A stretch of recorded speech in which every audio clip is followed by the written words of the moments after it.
Hi, I'm Torte de Lini. There seems to be a common misunderstanding about the position 4 and position 5 support roles. They can be more commonly known as safe lane hard support and offlane soft support, and I think it's time to break down the two roles and how they differ during a crucial time of a match, the laning stage. In the simplest of terms, both support positions are about enabling your core laning partner. The position 3's offlaner's goals are yours, and the position 1 safe lane carry goals are yours. And what are these goals? Well, the offlaner wants to achieve three things. 1, they want to disrupt the lane. 2, why? Because it will impede the enemy safe laner from getting farm. And 3, in achieving that, they'll hit their last goal to reach key level or item timings to start ganking other lanes.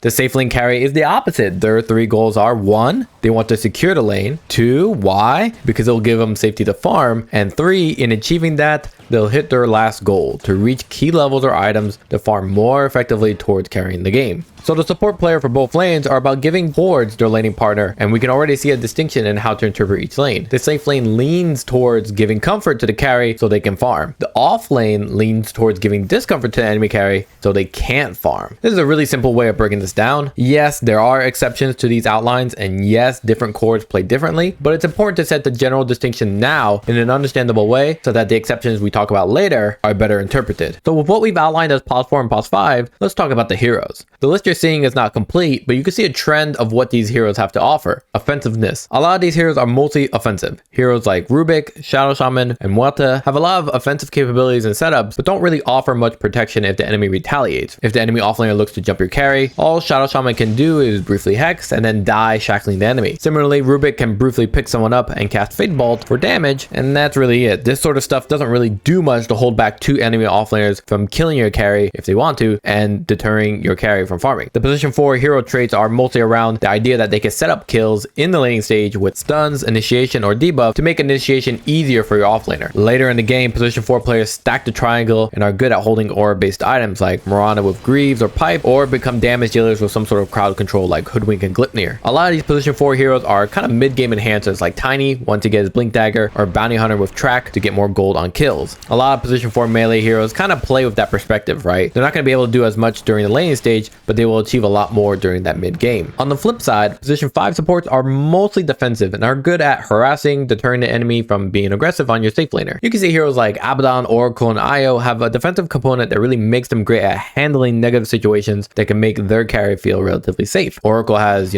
Fortune's End and Fate's Edict to mitigate, harass, or outright stop offlaners from diving your carry. Io has Tether and Overcharge that reduces damage taken and sustains the carry, and Abaddon has an aphotic shield that rids stuns and initiation tools from enemies. The position 5 hero traits are mostly around the idea that they can prevent setups for kills in the laning stage. Later in the game, position 5 does similar to position 4 with stacking jungle camps and assisting in mid-game ganks and rotation. They play a lot more poor than the other roles, and their goals are about following through on their abilities from safe distances or having the necessary items like Force Staff or Glimmer to safeguard the team's core heroes. Now, as Dota 2 developed over the years, both support roles have begun to overlap in a lot of ways. For example, the position 5 role used to be a really poor hero with very little gold and wasn't really getting any items. That isn't true these days, and both positions are generally able to get significant power spike based items that enables them to be fairly active from at least the early to mid game. To add, a lot of heroes have gotten buffs to their abilities that permits them to be able to play both pos 4 and pos 5 interchangeably and are overall great heroes. A good example is maybe Lion. Lion used to be a mainly position 4 hero,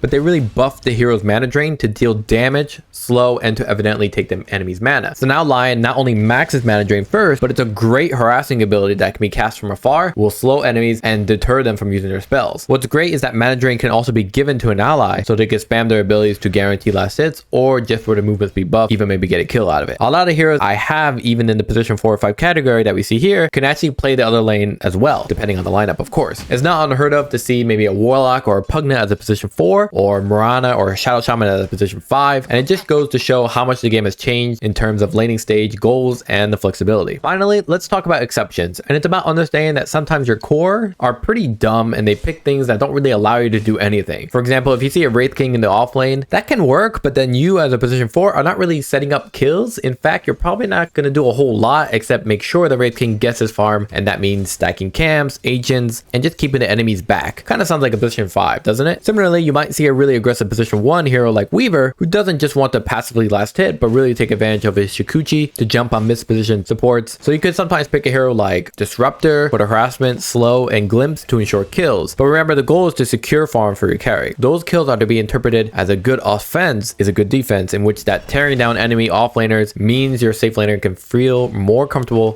focusing on last hits. Same thing for the off lane. Tearing down the enemy safe laner means more room for your offlaner to continue dominating the lane, getting creep kills, and start ganking in the mid game. So when it comes to drafting your hero, whether at the position 4 or position 5, take into account what you can do, how that works with the goals of your core laning partner, and try to coordinate. If you have a Medusa that kind of passively wants to farm, maybe pick someone that enables her to do that. Medusa also farms jungle camps quickly once she gets the ball rolling, so doing that will also accelerate her farm significantly. Evidently, this isn't an all-encompassing video that will cover the position 4 and position 5 perfectly, but it's here to help you organize your understanding of how you should see these roles in relation to the goals of the lane and the enabling of your core laning partners. Don't forget to subscribe and let me know in the comments what heroes you've enjoyed us to support. As always, I will answer any questions you have in the comments.